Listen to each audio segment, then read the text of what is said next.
금요일 날 11시에 헌법재판소에서 그 문영배 소장 대행이 읽는 것을 또박또박 들었습니다.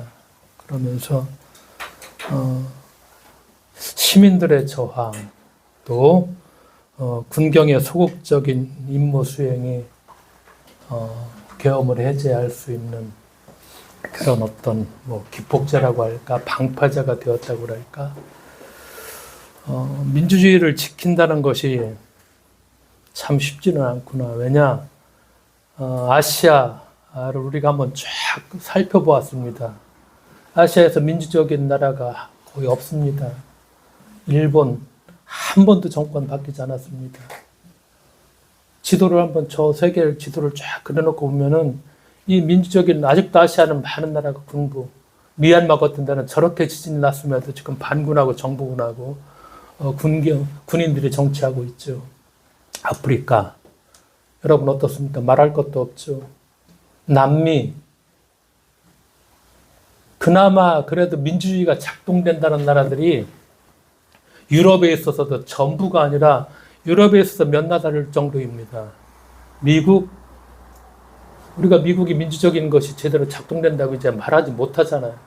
그만큼 이 민주적인 뭐라고 할까, 작동이라고 할까, 민주적인 사회라고 할까, 한국이라는 나라가 참 대단한 나라이긴 합니다. 이 아시아에서 그 역사적인 수많은 애환을 겪고 있는, 남북으로 지금도 분단되어 있는 이 나라가 군도 독재를 더 이상 용납하지 않는다는 것, 그걸 전 세계 사람들한테 보여줬고, 저렇게 민주적인 절차가 작동된다는 것을 전 세계 사람들이 다 알게 됐다는 것.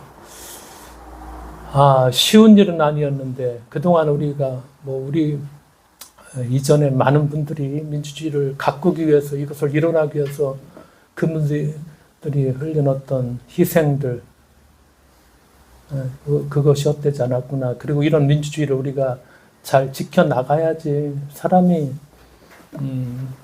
결국 더 좋은 나라라는 건, 우리가 좋은 나라를 만든다는 건 약한 사람을 돌볼 줄 알고, 그리고 생각이 다른 사람들하고는 끊임없이 대화하고 그들을 인정하고 존중해주면서 같은 공동체 이론이라는 것을 서로 확인해가면서 그 울타리를 서로 지켜낼 수 있을 적에 민주적인 어떤 나라, 제도 이런 것을 우리가 갖고 갈 수 있겠구나, 그런 생각들을 하면서 여러 가지를 깊이 또 묵상해 볼 수 있는, 그러면서 또 그리스도인으로서 우리는 무엇을 보여줬을까?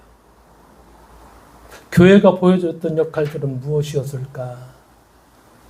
역사가들은 또 어떻게 이 시대를 평가하고 이런 사태들에 대해서 어떤 기록들을 남겨놓았을까 하는 그런 생각들도 같이 해보았습니다. 그러면서 오늘 말씀을 생각하면서 먼저 헤르만 헤세의 그 시 하나가 생각났습니다. 가지를 쳐낸 떡갈나무인데, 가지를 쳐낸 떡갈나무. 헤르만 헤세가 이렇게 이야기를 합니다. 떡갈나무요, 그들이 내 가지를 쳐낸 모습이라니 이제는 기이하고 낯설게 서 있구나. 너는 수백 번 난도질 당해서 고집과 의지 외엔 아무것도 남아있지 않네. 나 또한 너와 같아. 그처럼 많은 모욕과 굴욕들도 내 생명의 연결고리를 흔들어 놓지 못했어.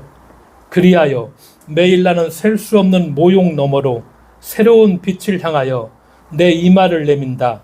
한때 내 안에 부드럽고 향기롭고 연약했던 것을 세상은 죽도록 조롱했지만 내 본질은 파괴될 수 없는 것. 나는 평안하게 화해하며 수백 번 난도질 당한 가지에서 참을성 있게 새로운 잎을 돋운다. 그 모든 고통과 슬픔에도 불구하고 나는 여전히 이 미친 세상을 사랑하니까. 가지를 쳐낸 떡갈나무에서 헤르만 헤세의 시입니다. 우리가 잘 알죠. 헤르만 헤세 소설가 또 시인이고 1946년에 노벨 문학상을 받은 분이죠. 이분이 쓴 거 수레바퀴 아래서, 청춘은 아름다워, 데미안은 한 몇 번을 저도 읽었었는데 나르치스와 골든문트 이것도 읽어봤는데 뭐 깊이 다 뜻을 다 해석을 완전히 하지는 못했습니다. 황야의 일이, 유리아 유이 등 참 많은 책들이 있죠. 그러면서 고등학교 때 이 데미안을 읽고서 잘 알지는 못하지만 그 유명한 구절 줄을 쳐가면서 새는 알이다. 새는 알에서 나오려고 투쟁한다. 알은 세계이다. 태어나려고 하는 자는 하나의 세계를 깨트려야 한다. 새는 신에게로 날아간다. 신의 이름은 암낙사스이다. 근데 뭐 지금도 이걸 뭐 다는 이해하지 못하더라도 그대로도 태어나려고 하면 하나의 세계를 파괴해야 되는구나. 이걸 여러 번 생각하면서 어떻게 내가 새로운 세계를 가기 위해서 내 세계를 파괴할 수 있나. 그러니까 뭐 헤르만 헤세가 말한 거하고는 같은지 모르겠지만 하여간 제가 생각하기에는 내 세계를 깨트려야지 또 하나의 세계가 창조되는구나. 하여간 이유는 잘 몰랐지만은 뭐 줄을 치고 워낙 여러 번 해봐서 지금도 알에서 이제 새가 나오려고 막 발버둥을 치고 그래야지 그 세계를 깨트려야지 내 앞에 또 하나의 세계가 창조된다는 수없이 되뇌었던 글이기도 한데 오늘 시인은 가지를 쳐낸 떡갈나무를 바라봅니다. 뭐 가지치기를 해야지 더 잘 자라니까 어쩌면 가지치기는 나무로서는 필연코 겪어야 하는 그런 뭐 성장 과정이라고 볼 수가 있죠. 왜 가지치기를 했는지 그 질문은 여기에서 나오지는 않죠. 모든 것은 사건이 일어나고 난 이후의 일이고 시인은 그 이전으로 돌아가지 않습니다. 아무리 기이하고 낯설게 느껴진다 하더라도 이미 가지 잘린 떡갈나무에 이전의 가지를 붙일 수는 없기 때문이죠. 이처럼 냉정하게 현실을 인식하는 모습은 수많은 사건과 사고를 겪으면서 살아가는 우리의 어떤 삶의 길을 또다시 떠올리게 하죠. 뭐 국가적으로, 개인적으로, 뭐 세월호도 그렇고, 이태원 그 참사도 그렇고, 아직 뭐 그 아픔을 제대로 치유하지 못했고, 우리가 지금도 느끼고 있는 이 계엄이라는 것, 또 우리 개인적인 어떤 고통, 아픔 이런 것들. 근데 그 이전으로 돌아갈 수 없다는 것이죠. 인생을 바꿔놓는 그런 사건들, 또 참 단 한 번 한순간의 그런 실수, 어떤 때는 가슴을 치게 만드는 교통사고, 몇 초만 빨랐더라도 또한 조금만 늦었더라도 이 모든 안타까운 후회 속에서 변하지 않는 단 하나의 사실은 그 이전으로 돌아갈 수 없다는 분명한 그런 점이죠.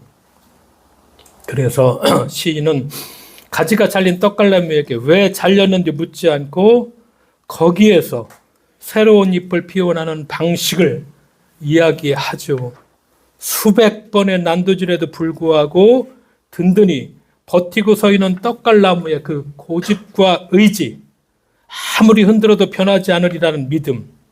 그래서 시인은 무참히 가지 잘린 떡갈나무를 보면서 떡갈나무의 아픔 위에서 어쩌면 우리의 어떤 개인적으로 우리들의 나의 아픔을 함께 겹쳐서 읽고 있죠. 수많은 모욕과 굴욕을 입고서도 고개를 수그리지 않고 당당하게 이마를 새로운 빛을 향해서 내미는 힘, 그 인내를 배우고 있다는 것입니다. 그러기에 우리도 마찬가지죠.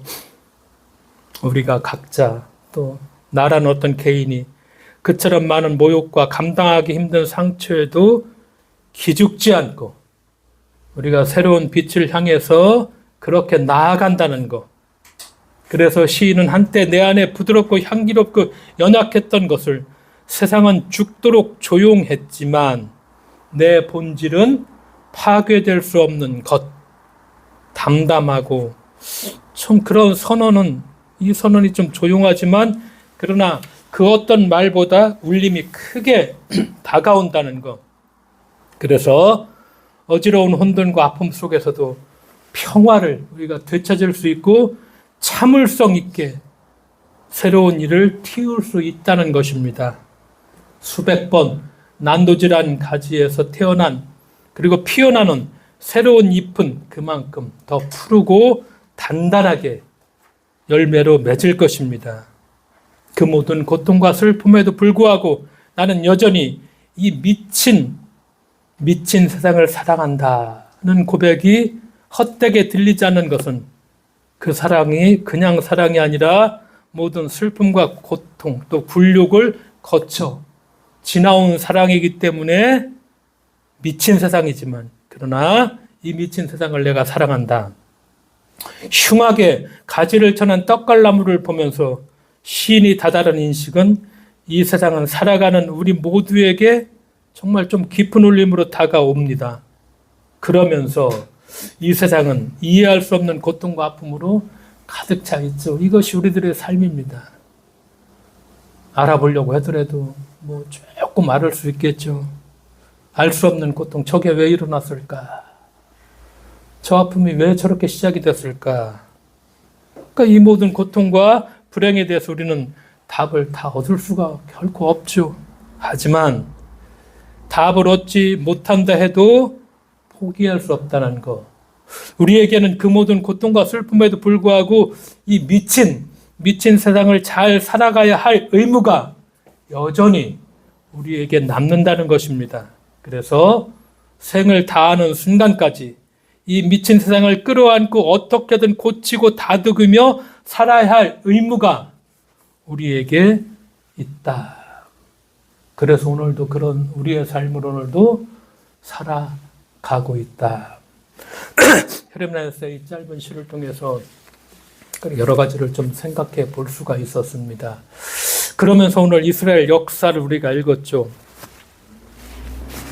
그 열왕기가 이스라엘 역사라고 보통 얘기하죠. 상하. 열왕기 상이 22장, 하가 25장, 합해서 총 47장. 열왕기가 어떻게 시작되느냐? 다윗이 죽고 솔로몬 왕에 관한 이야기로부터 시작하죠.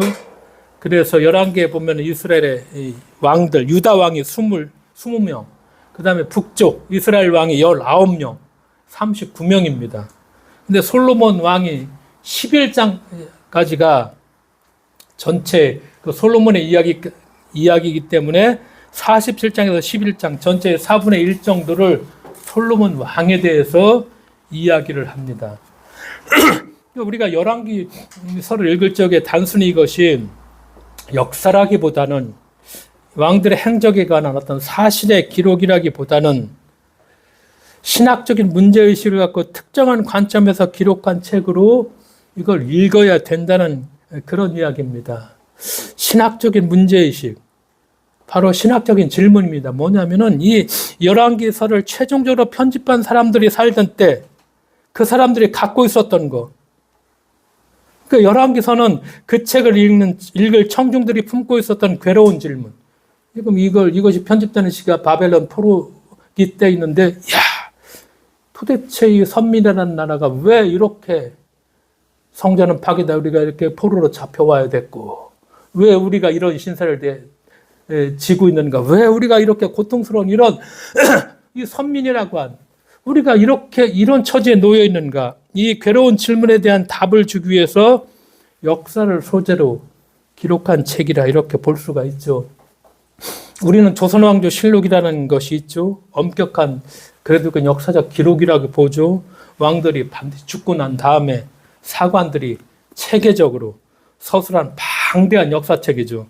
1894권인 참 조선왕조 실록이 엄청나죠. 근데 열왕기서는 나라를 잃고 포로로 끌려간 사람들이 왜 우리가 이런 비참한 처지에 빠지게 되었을까? 이런 물음을 안고서 자신들의 과거를 쭉 돌이켜봅니다. 그러면서 역사를 재구성한 거, 이것이 바로 열왕기의 상하라고 우리가 보면은 되죠. 그러니까 역사적 사실을 중요하게 여긴 실록이라기보다는 여기에 의미가 어디 있을까?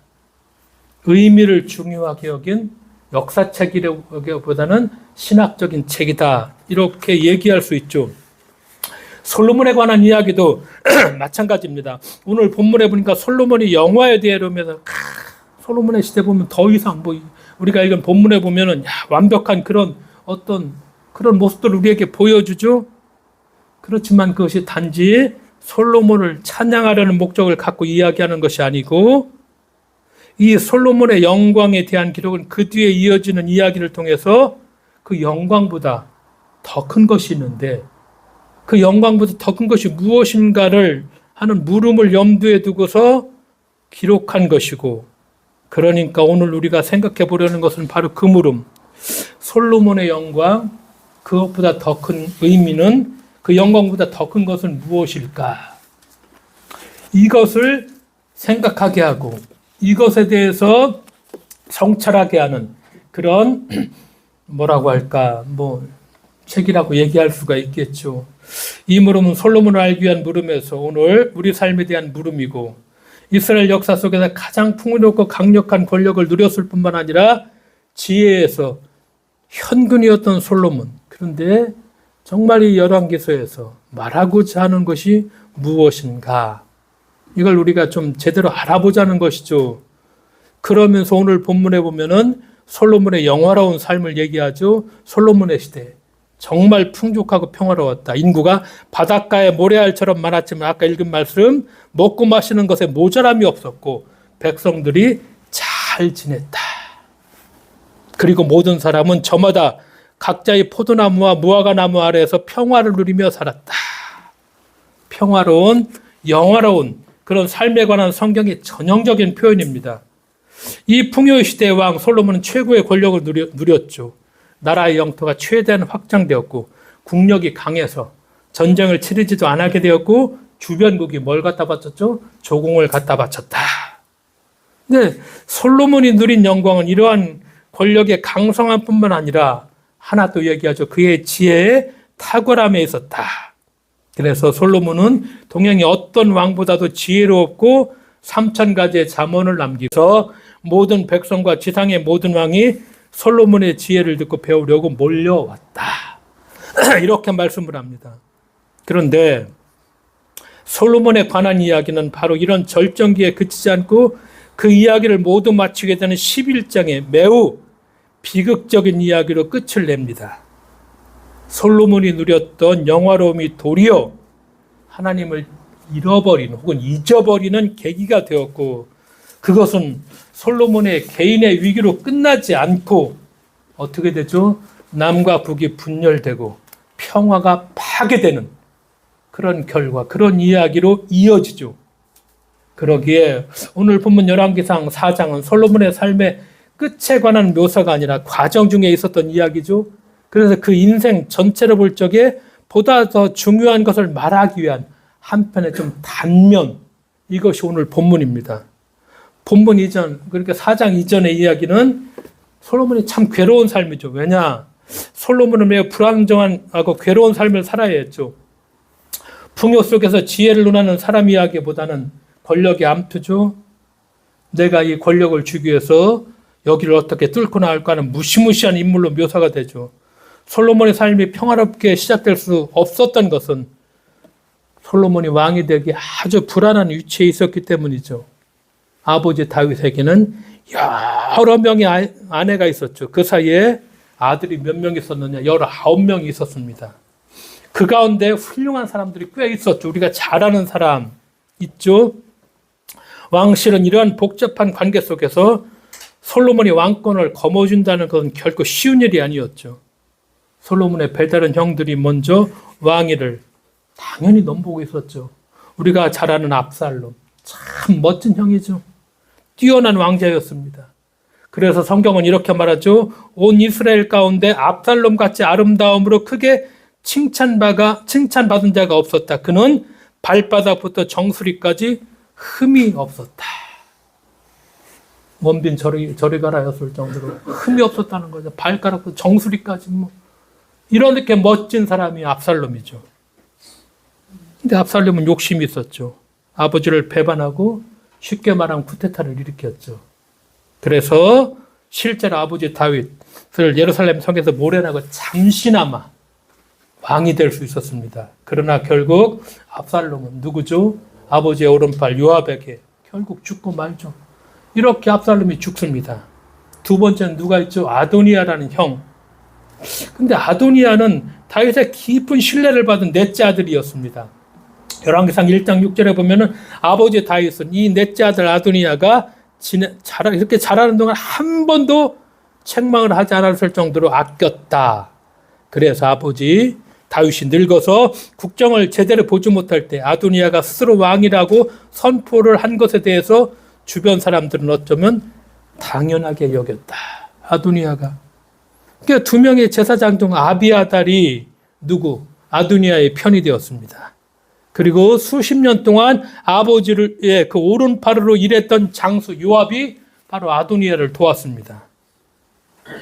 그러니까 솔로몬이 왕이 되기까지는 이런 시련과 고통이 있었고 이런 도전이 있었고 그러나 또 하나 어려운 것이 있었는데 자신의 신분이 든든하지 못했던 것이죠. 우리가 아는 것처럼 솔로몬의 어머니가 바세바죠. 다윗의 7번째 아내죠. 바세바가 왕비가 되는 과정 우리 너무나 잘 알고 있죠. 충실한 장수였던 남편 우리아를 의도적으로 죽여버리죠. 그리고 다윗이 그 아내를 왕비로 맞아들이죠. 솔로몬이 이렇게 탄생하죠. 축복하지 못한 그런 상황이죠. 아버지는 솔로몬에게 왕위를 물려주겠다 약속하죠. 그러니까 솔로몬을 지지하는 세력, 먼저 제사장 사독.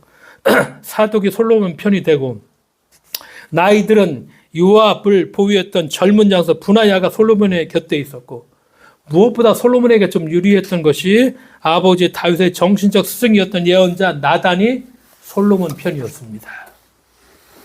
그렇게 해서 온갖 어려움 속에서 솔로몬이 왕이 되었죠. 왕이 되었을 때도 상황이 녹록지 않았죠. 자신의 왕권을 든든하게 하기 위해서 어떻게 돼야 됩니까? 형을 죽여야 됩니다. 아도니아를 죽여버립니다. 비참하죠. 하나의 권력을 잡는다는 게 얼마나 비참한가. 이것은 뭐 지금뿐만이 아니라 예전에도 그랬습니다. 아도니아를 죽여야 됐죠.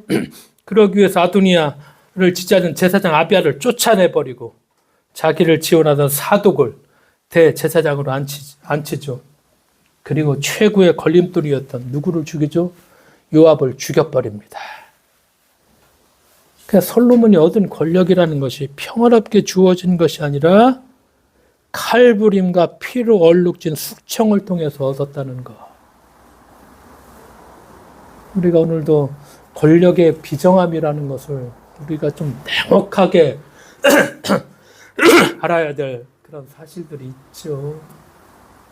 누가 힘을 가졌느냐에 따라서 그렇게 추앙하던 사람들도 하루아침에 이제 다 변하고 바뀌게 되죠. 그것이 권력의 비정함이고 뭐 이때도 마찬가지죠. 그래서 솔로몬 왕위를 차지하게 되죠. 솔로몬이 그 과정에서 당연히 배운 것이 있었죠. 그러면서 열왕기에서는 솔로몬이 하나님을 2번 만났다고 말하죠.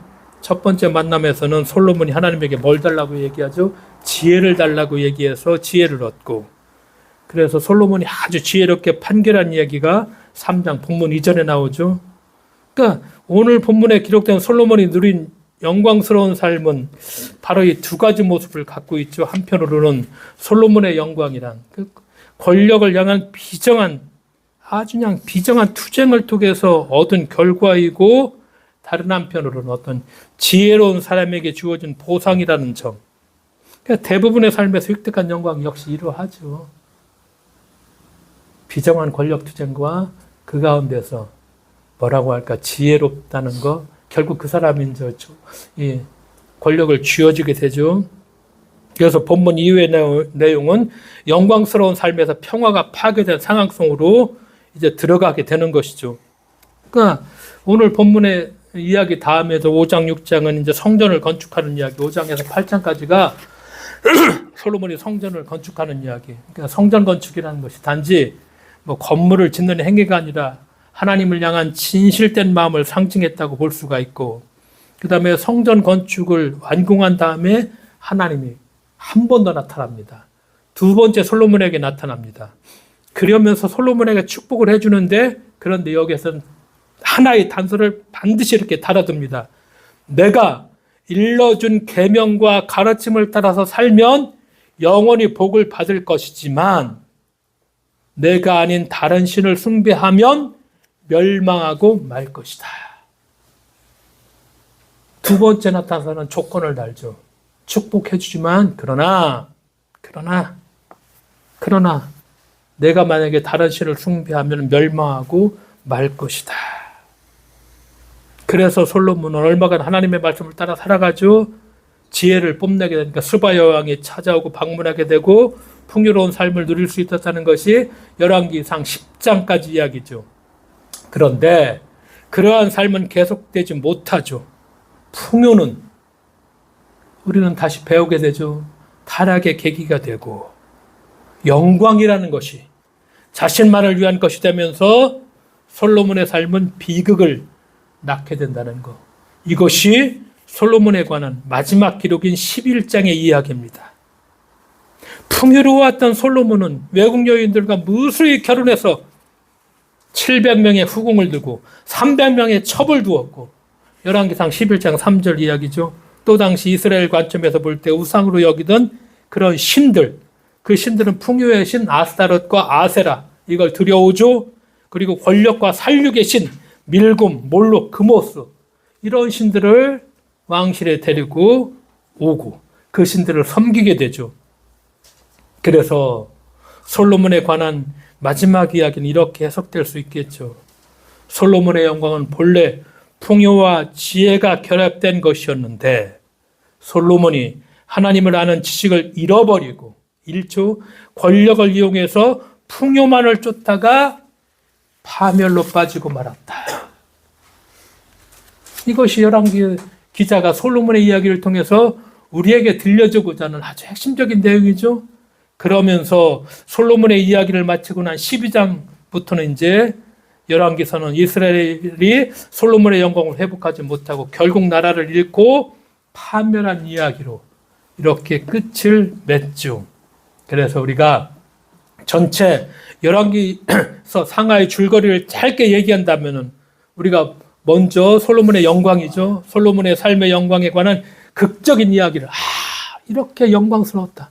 정말 극적인 오늘 4장에 보면은 이런 시대가 있었나 이렇게 극적인 이야기를 들려준 다음에 이어서 평화를 쫓다가 평화라기보다는 풍요만을 쫓다가 파괴된 평화에 관한 이야기.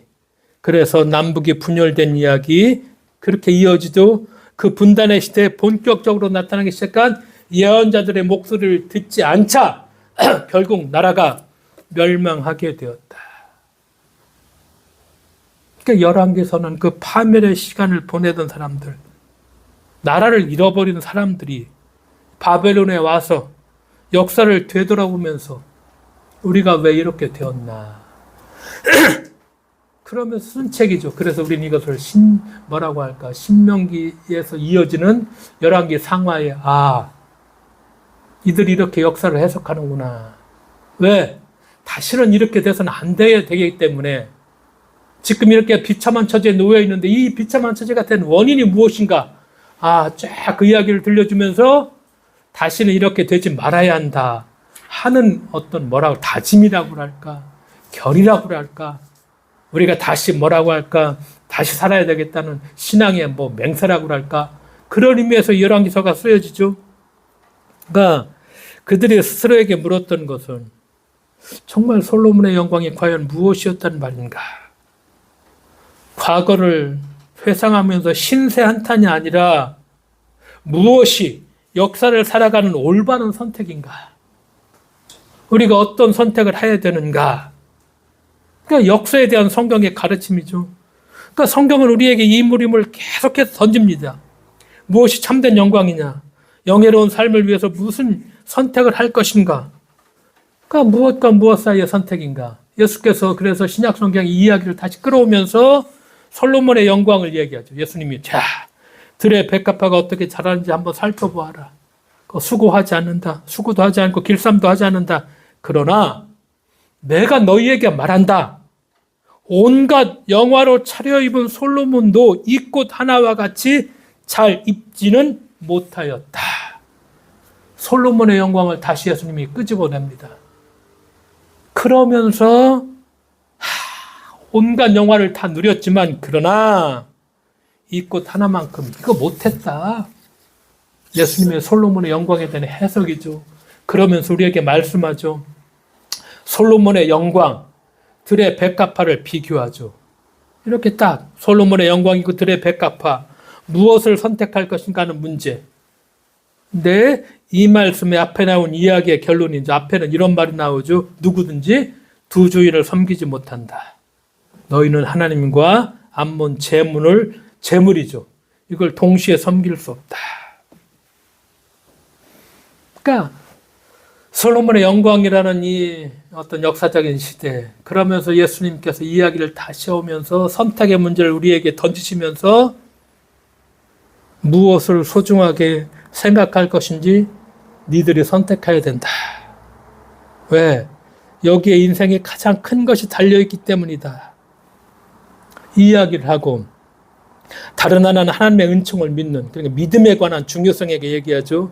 믿음이 적은 자들아, 무엇을 먹을까, 무엇을 마실까, 무엇을 입을까 그렇게 걱정하지 말아라. 너희 하늘 아버지께서는 이 모든 것이 너희에게 필요하다는 것을 다 아시고 있다.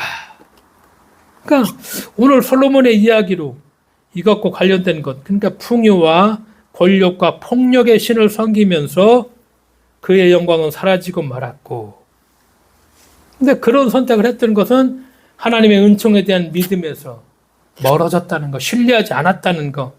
그래서 솔로몬이 평화를 누리기 위해서 그가 쫓은 것은 권력과 풍요로운 권력과 폭력의 신을 쫓았지만 도리어 그것은 그의 삶과 그의 후손들의 안전을 해치는 그런 결과를 결국 가져오고 말았다는 것.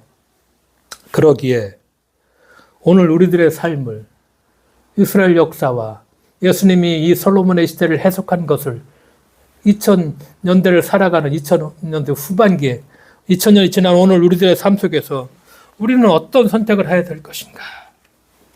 사람들이 다 돈과 재물로 평가되는 세상, 그것만을 쫓으려고. 그래서 솔로몬이 누렸던 영광을 향해서 끊임없이 쫓아가는. 근데 그렇게 쫓아가는 것은 결국 뭐냐? 파멸의 세상이다. 파멸될 수뿐이 없다. 그런 영광스러운 삶을 향해 분투했던 솔로몬, 그가 영예로운 삶을 살게 되었을 때 도리어 진정한 삶의 영광으로부터 멀어지고 그가 누렸던 영예로운 삶은 그를 안전하게 만들어주지 못했고 결국 비참한 역사와 그 후손들이 엄청난 고통을 겪을 수밖에 없었다는 것. 그래서 예수님은 솔로몬의 영광보다 더 큰 것이 여기 있다. 이게 뭐냐? 삶의 크기가 아니라 방향에 관련된 것이라는 것. 솔로몬의 영광보다 더 큰 것이 여기 있다. 크기가 아니다. 방향이다. 그 방향이라는 것이 하나님과의 관계 방식이죠. 그걸 말씀하고 있죠. 그래서 들의 백합화가 어떻게 되는 것 보라. 백합화처럼 먹고 입는 것을 하늘에 맡기는 그런 삶의 방식. 그러니까 이것을 수동적인 포기가 아니라 능동적인 자유. 예수님은 이것을 결국 말씀하십니다. 능동적인 자유죠. 인생의 참된 영광, 삶을 안정되게 영위하는 것, 그것은 하나님과의 관계 속에서 형성되는 영혼의 자유, 이 능동적인 자유. 예수님은 결국 이것을 말씀하시기 위해서 솔로몬의 영광에 대해서 얘기하죠. 그럼 이 능동적인 자유, 영혼의 자유는 뭘 물어야 된다는 것이죠? 하나님의 뜻, 하나님의 뜻을 묻는 관심, 방향이라는 것. 그러니까 이것을 물어야지 다른 것들로부터 자유로울 수 있는데 이걸 묻지 않고 이렇게 헛된 풍요만을 쫓다가 결국은 그건 파멸될 수뿐이 없고, 그러기 때문에 오늘 우리가 정말 묻고 있는 건 무엇인가? 우리가 이것을 물을 적에 우리가 자유로울 수 있다는 것이죠. 근데 우리는 이걸 묻지 않죠. 없이 안전하고 조금 더 얻고 갖고 내 걸 빼앗기지 않고. 그래서 우리가 신앙의 자유를 한 번도 누려보지 못하고 죽는 경우도 참 많이 있겠죠. 예수님이 오늘 말씀하시는 거, 들의 백합과 솔로몬의 영광을 얘기하면서 삶의 방향, 이 방향을 어디다 두고 있는가. 정말 능동적인 자유 속에서 오늘 우리가 우리의 삶을 보다 진짜 풍요롭게 삶을 살아가는 우리 모두가 되어야만 하겠습니다. 기도하겠습니다. 하나님 아버지 감사드립니다. 주님, 많은 사람들이, 보통의 사람들이 참여하고 희생해서 소중한 민주적 가치를 다시 우리가 실현할 수 있었고, 그리스도인으로서 오늘 이 역사 속에서 우리가 하나님의 뜻을 묻고 조금 더 깊이 능동적인 자유 속에서 오늘을 살아갈 수 있도록 주께서 저희와 동행해 주실 것을 믿으며 예수님의 이름으로 기도드리옵나이다. 아멘.